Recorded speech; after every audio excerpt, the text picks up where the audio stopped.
Bonjour tout le monde, welcome to Paris Weekday Wanderings. We're here today on the very edge of the 20th arrondissement. We're at Père-Lachaise Cemetery.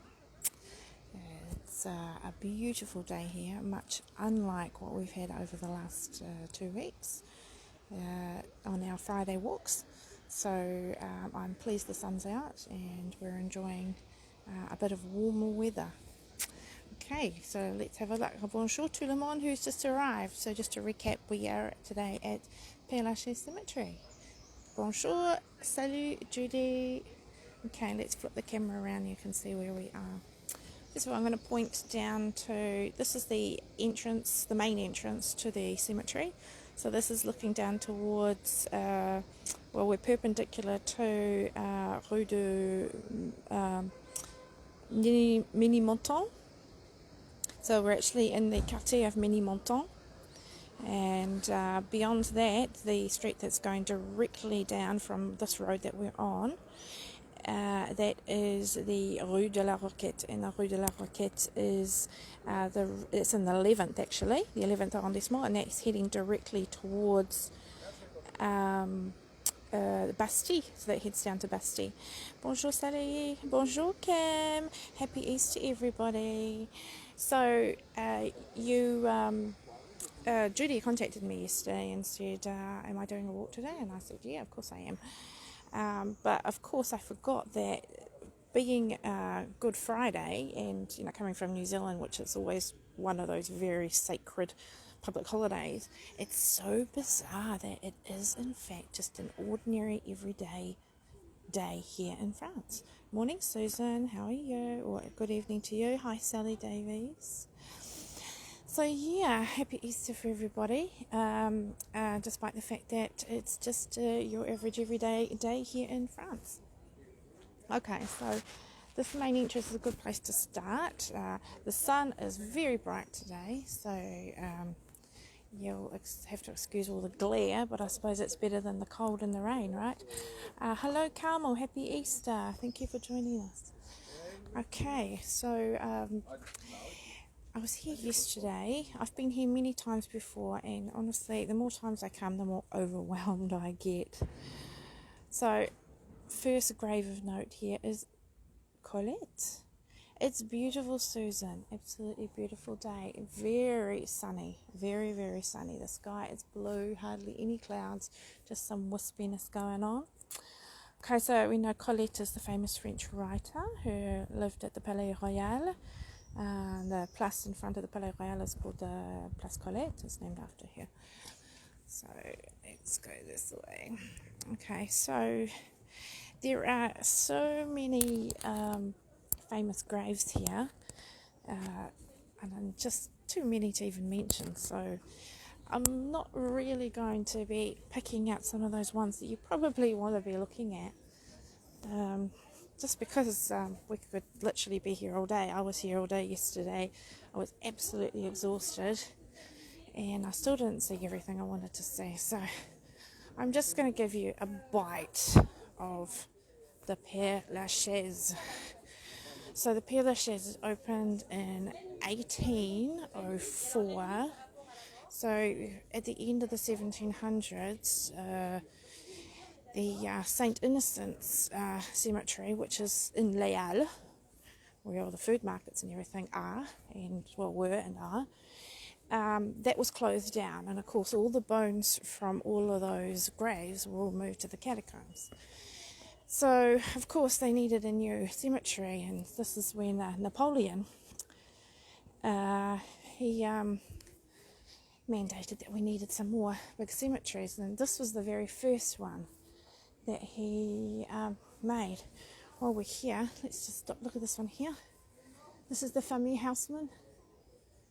Okay, so this is where Baron Haussmann is has been laid to rest, and of course he was in charge of the reconstruction of Paris during the Second Empire. Okay. Oh, I think I've gone up the right. No, there's some stairs here. 1804 this was opened by Napoleon, and he wanted to create lots of garden type large cemeteries for everyone. And of course this was at the time outside of Paris, so the road just behind us, Ménilmontant, was the barrier of Paris at the time, so this was beyond. Sally says, are these cemeteries full? Where do people in Paris get buried? Okay, first of all, this is 44 hectares. It's huge, it's enormous. It's the largest Paris cemetery, obviously. It's also the most visited necropole in the world, so that's pretty impressive. Yes, there are spots. They are very rare. In order to be buried here, you must have lived in Paris or died in Paris. 44 hectares, yes. So if you compare that, Montparnasse Cemetery, which is the second largest, is 19 hectares. So it's a heck of a lot smaller. There are at least 1 million graves here. That does not count the ashes that have been scattered here. And also this thing here. Okay, so this is the Monument aux Morts. This is actually an ossuary. So what happens is, if you buy yourself a grave, and you pay, because you can pay for, I believe it's 10, I could be wrong, 10 years, 30 years, and 50 years, or in perpetuity. So if, say, for example, you have a grave and you get it for, say, 50 years, and then you die, and then the family, should I say, pass on or whatever, or your grave is forgotten and it runs into disrepair, if nobody's paying for it and it's not being looked after, they basically clear the grave out, and the bones are interred here in a small box. So behind here is a whole lot of remains, and then the grave obviously will get sold to somebody else. Okay, so within that ossuary there are in excess of 2 million remains, and then of course at the crematorium there are lots of remains up there as well. Okay, so yeah, 44 hectares is enormous. 1 million graves is overwhelming. So I think I got this wrong. I think there's around 40,000. Was it at Montparnasse? So another difference, apart from being much larger, this is also on a hill.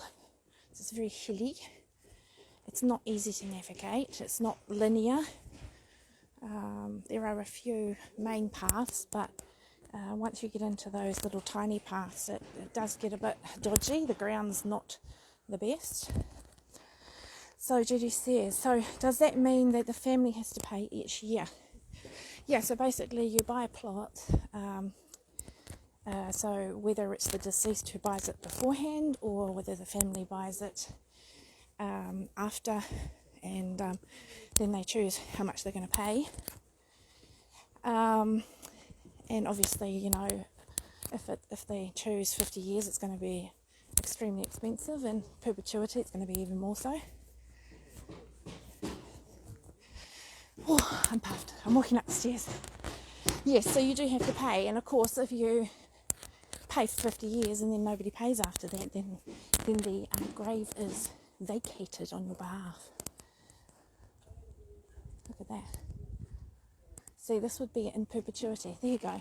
You see on the back there, it says concession à perpétuité, which means this has been paid forever. They basically own this plot of land forever. Okay, why is it called Père-Lachaise?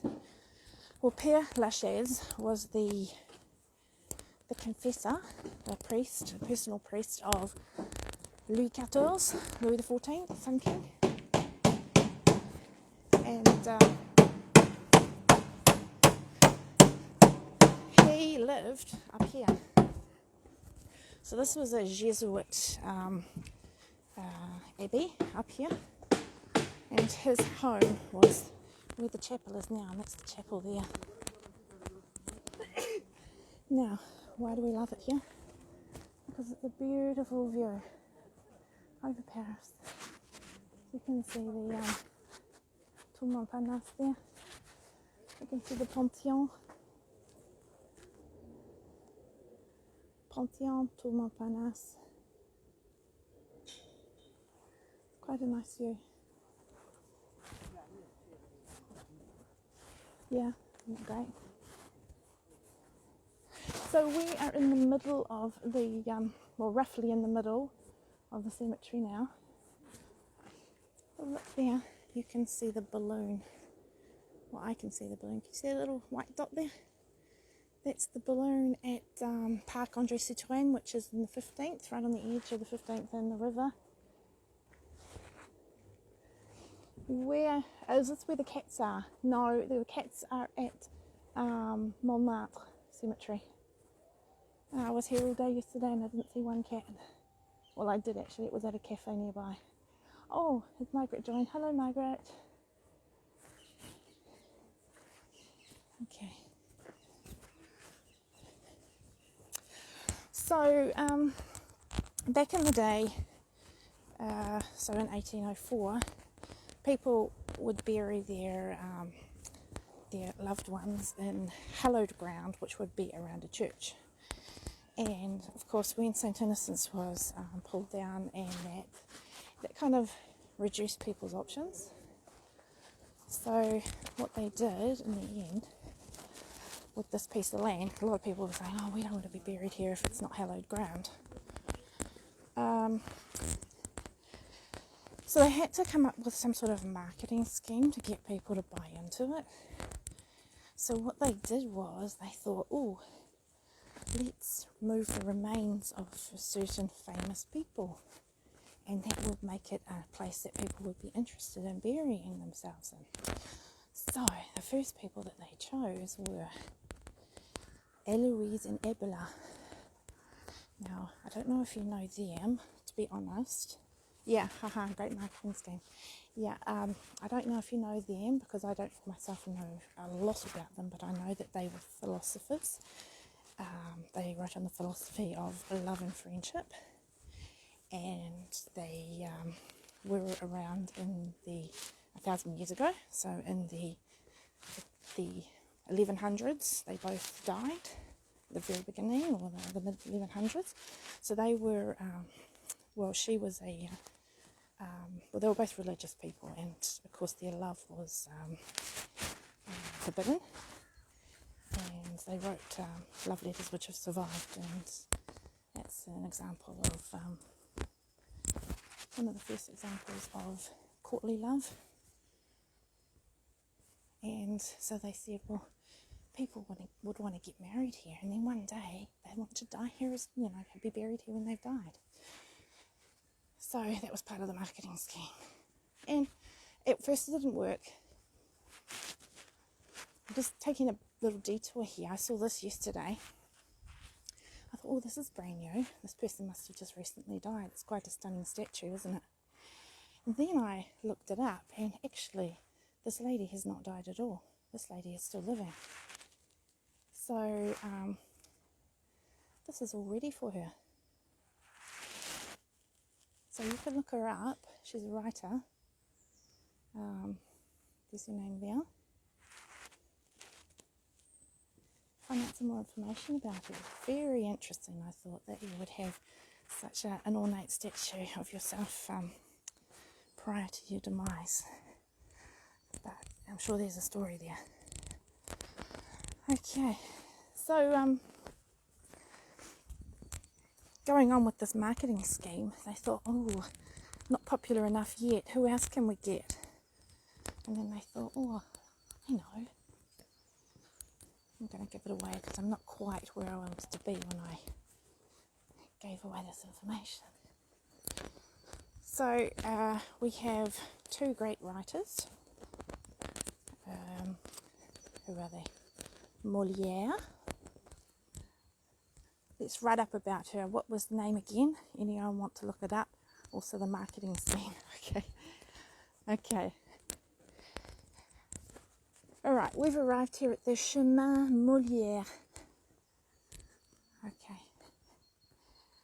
So it's named so because obviously Molière was transferred here. I just want to have a quick stop here. I saw this grave yesterday. It's for a small child who died of 8 months of age. Always makes me sad. And of the same family. This child was 7 months and 18 days old when this child died.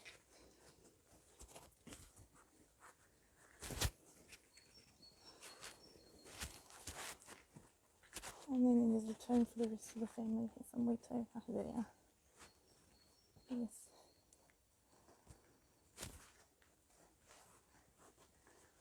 Okay, so yeah. So back to the marketing scheme. They got Molière and Jean de La Fontaine. Who's Jean de La Fontaine? He wrote those lovely fables. So once those two were interred here as well, then people got really excited. And the numbers of interments went up hugely. I think there were like 40 people in the first year or something, and then after that it went up to like several thousand. So here we are. Unfortunately we have the sun against us, so I might go to the other end. Here we are, Jean de La Fontaine here. Now they were talking about moving the remains of Molière to the Pantheon. They were talking about that, but because it's the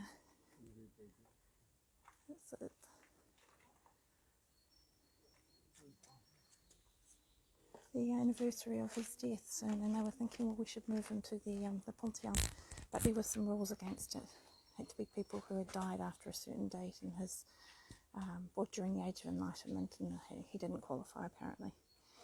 Okay, so those were the second celebrity graves moved here to the Père-Lachaise. Voila. Okay. So anyway, I think we've done 15 minutes. Honestly, there's a million and one other things, literally, that I could show you here. But I don't know if I could physically handle it. Like I said, pretty exhausting stuff. So who else is here? Let's see. Apart from the obvious ones, Jim Morrison, I just saw him. Edith Piaf. We've got Parmentier. Who's Parmentier?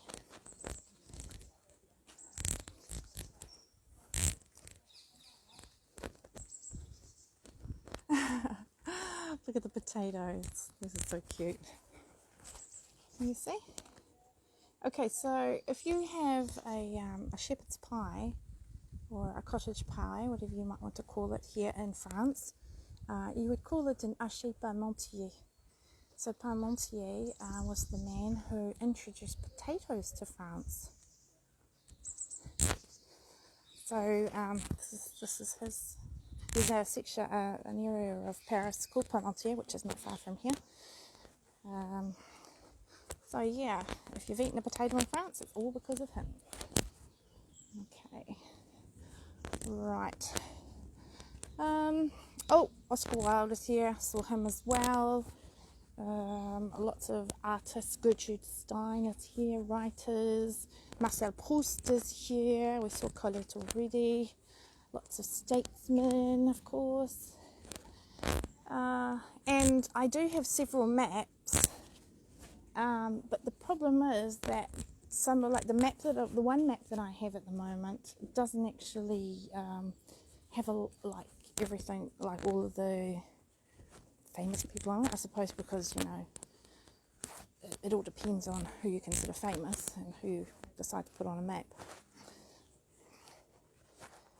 Let's have a look at this grave quickly, mainly because we can see it from here. And to be honest, I'm not really sure who the person is, apart from the fact that her name is Elizabeth, and she's the Baroness of Stroganoff. That was easy to remember. Okay, so while we're on the subject of meals, Ashley Parmentier and Baroness Stroganoff. That might be a good place to finish. Can you see it there? Hello Anne, how are you? I've been seeing your memories from Paris that you popped up. I know you've been here, haven't you?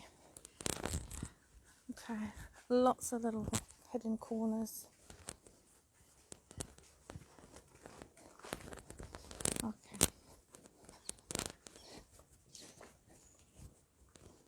Look at it, isn't it stunning? It's huge. So, some of these, so for example, you see this little one here. Well, it's not little, but it's still relatively small. There's a whole family in there. And here's a whole family as well. This is just one person. Judy says, oh, Oscar Wilde, I well know where he died, but not where he was buried. Well, I do have a photo, so I will show you. So he was buried here in a pauper's grave because he was destitute when he died, and he was buried by the state. And then a big fan of his, this is Madame or Baroness Stroganoff's. So it goes down as well. It's huge. It's enormous. Yeah, so Oscar Wilde's fan saw his pauper's grave and says this is not good enough, and she made an amazing sepulchre to him, which a lot of people think, OMG, that's a bit over the top. But, you know, it's a nice gesture. So there we go. Okay. So if I start wandering off in this direction, I will no doubt get lost. Okay, so, but that's okay. Let me do a finish off, shall we? Let me flip this around. Oh no, let's keep looking here. Because there are some amazing graves, and even if you don't know who these graves belong to, some of them are just so stunning that they're just works of art in their own right. Kim says, is the whole 44 hectares like this, Jackie? The majority of it. Some of it is a bit more laid out, flatter. There's a whole section towards the back end. So we came in the front gate by Metro, well, in between Metros, line 3 and 2, Père-Lachaise and